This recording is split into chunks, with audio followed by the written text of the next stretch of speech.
Technický deň. No tak toto nevidím. Bobina, už sme to preberali. Nenaští sa. To sa nedá. Všetko sa dá, ak sa zachce. Tieto sprostoviny mi nehovor. Tak mi daj kávičku. Ani zasvetilu nedám. Tak poďme na kung fu tréning.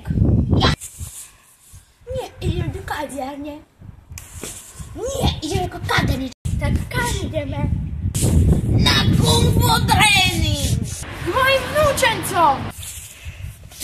Ku kaderničke. Idem do kaviarne. Mama, každá pôjde tam zachce. Konečne múdre rozhodnutie. Počkajte, dámy. Čo chceš? Poďme pokračovať v normálnej prechádzke. A pritom budeme piť normálnu kávu. Zoberiem aj vnúčence. Poriadny kung fu tréning. A bude za nami behať aj kader. Normálna prechádzka, nemáme nič.